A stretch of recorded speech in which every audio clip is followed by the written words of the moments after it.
Let's take a look at the basic features of an artery, vein, and capillary, including their layers, and then the arteries important to phlebotomy. Let's explore some basic facts about arteries. Circulation in arteries moves away from the heart. They carry oxygenated blood to various parts of the body. The only artery that is an exception to this rule is the pulmonary artery, which carries deoxygenated blood to the lungs. Arteries are under higher pressure than other blood vessels, with an average pressure of 70 to 110 millimeters of mercury. They have higher pressure because they have thicker muscular walls. Arteries are also very elastic, meaning they stretch and contract more easily compared to other blood vessels. As arteries branch farther from the heart, they become smaller and are referred to as arterioles. The layers of an artery are distinct in nature. They are a tube with an open center section for the blood to flow, known as the lumen. The layer of the artery that comes in contact with the lumen is called the tunica intima or tunica interna. It is made up of epithelial cells, in particular simple squamous cells. The tunica media is the second layer and is made up of muscle. This muscle contracts and relaxes involuntarily and is particularly thick in arteries. Smooth muscle contracts or relaxes involuntarily and is very thick in arteries.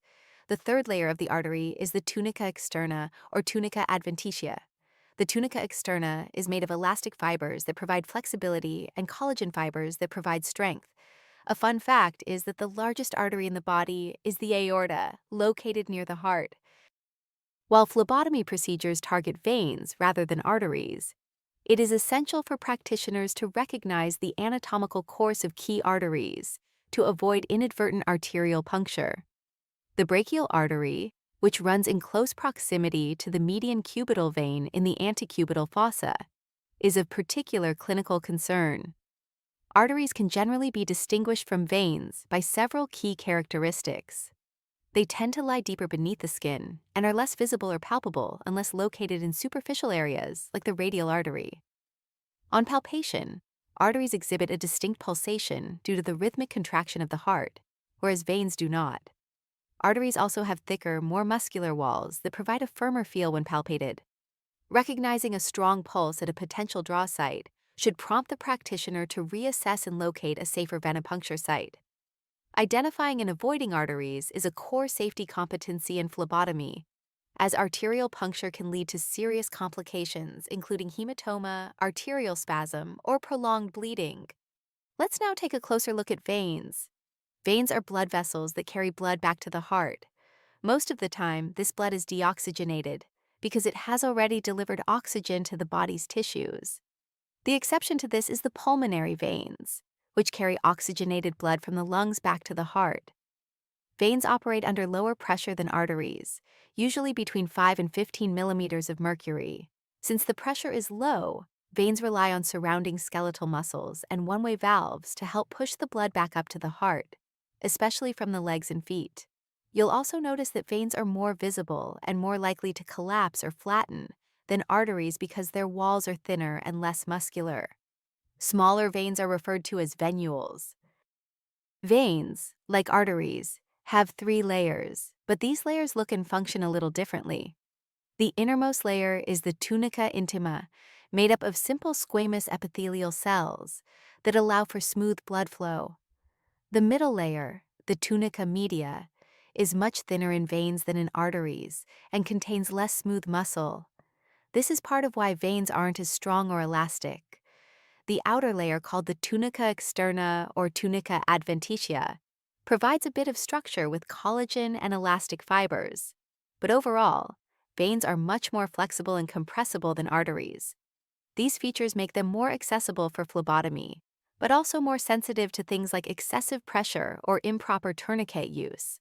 In phlebotomy, there are 3 main veins in the antecubital area that we focus on. The median cubital vein is usually the first choice for venipuncture. It's centrally located, doesn't have a nearby artery, and is often visible and easy to anchor. The cephalic vein runs along the thumb side of the arm and can be a good second choice if the median cubital isn't an option. The basilic vein, located on the pinky side of the arm, is the third choice and used with caution. It lies close to important structures like the brachial artery and a bundle of nerves, so you always want to be extra careful when considering this site. Knowing your anatomy helps you avoid complications and make confident choices during venipuncture. Let's take a look at some basic facts about capillaries. Capillaries are the smallest of all the blood vessels in the circulatory system. They serve as the connection point between arteries and veins. These tiny vessels are where the real exchange happens, such as oxygen and nutrients are delivered to tissues, and waste products like carbon dioxide are picked up to be carried away.